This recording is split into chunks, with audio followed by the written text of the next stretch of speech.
वफाकी काबीना का हंगामी इजलास दोबारा शुरू हो गया। काबीना इजलास में इमरजेंसी समेत दीगर उमूर पर मुशावरत होगी। इस हवाले से मजीद भी आपको बताएं, वफाकी काबीना का हंगामी इजलास दोबारा शुरू हो चुका है। वफाकी काबीना का हंगामी इजलास दोबारा शुरू हो गया है। वफाकी काबीना इजलास में इमरजेंसी समेत दीगर उमूर पर मुशावरत हो रही है।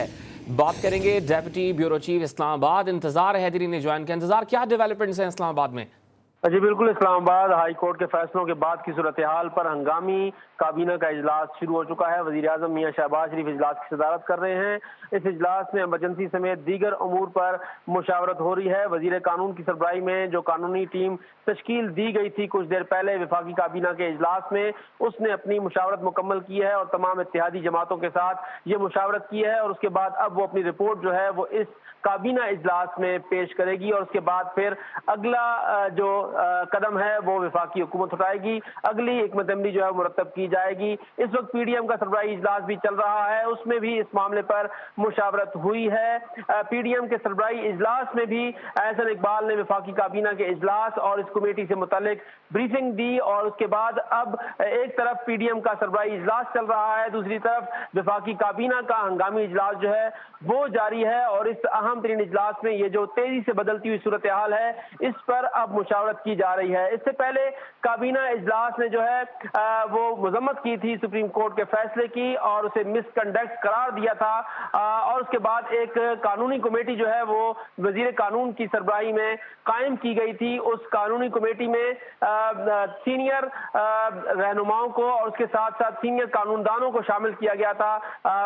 आईनी माहिरीन को उस कमेटी में शामिल किया गया और कहा गया कि तमाम इत्तेहादी जमातों के साथ इस मामले पर मुशावरत की जाए और उसके बाद फिर जवाब दिया जाए। अब वजीर कानून आजम नजीर तारड़ ने इस मुशावरत को हंगामी तौर पर मुकम्मल किया है और उसके बाद अब दोबारा वफाकी काबीना का जो इजलास शुरू हुआ है, इस इजलास में अब वो अपनी रिपोर्ट पेश करेंगे और उसके बाद फिर अगली हिकमत अमली जो है वो वफाकी हुकूमत तय करेगी कि अब उसने क्या करना है। इससे पहले जो वफाकी काबीना का इजलास हुआ है उसका अंदरूनी अहवाल अगर मैं आपको बताऊं तो उसमें ये कहा गया कि वजीर आजम ने अदालती फैसले पर इंतहाई अफसोस का इजहार किया और कहा कि पूरे मुल्क में जो है वो जलाओ घेराव की कैफियत रही लेकिन उसको नजरअंदाज किया गया।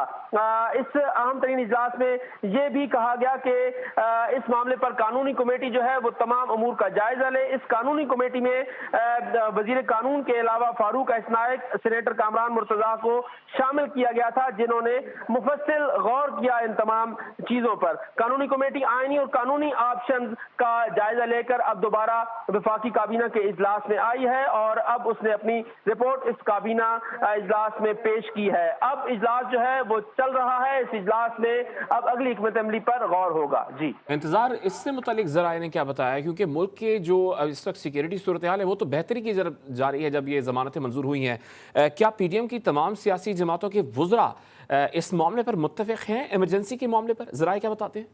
जी बिल्कुल, जराए का ये कहना है कि जो कानूनी टीम है उसने मुशावरत की है इसी वजह से कि इत्तेफाक राय कायम किया जाए किसी भी मामले पर इमरजेंसी लगानी है या फिर नहीं लगानी, इस मामले पर ही ये मुशावरत करनी थी। और फारूक नायक जो कि पाकिस्तान पीपल्स पार्टी के सीनियर रहनुमा हैं उन्हें भी इस कमेटी में शामिल किया गया और उसके साथ साथ दूसरी जो अहम शख्सियत थी वो कामरान मुर्तजा हैं जिनका ताल्लुक JUIC है, उन्हें भी इस कमेटी में इसलिए शामिल किया गया कि ये तीन बड़ी जमातों के जो सीनियर रहनुमा हैं, सीनियर वकला हैं और कानून और आइन को बेहतर अंदाज में समझते हैं, वो अपनी पार्टी क़यादत के साथ इस मामले पर मुशावरत करें। उन्होंने अपनी इस मुशावरत को मुकम्मल किया। उसके बाद फिर पीडीएम का जो सरबराही इजलास बुलाया गया उस इजलास में भी इस मामले पर ब्रीफिंग दी गई। एहसन इकबाल और शाहिद खाकान अब्बासी इस वक्त पीडीएम के सरबराही इजलास में शरीक हैं। उन्होंने वफाकी काबीना के इजलास के हवाले से ब्रीफिंग दी और उसके बाद अब ये काबीना का इजलास चल रहा है तो इसमें अब हतमी फैसला जो है वो वजीर आजम मियां शहबाज शरीफ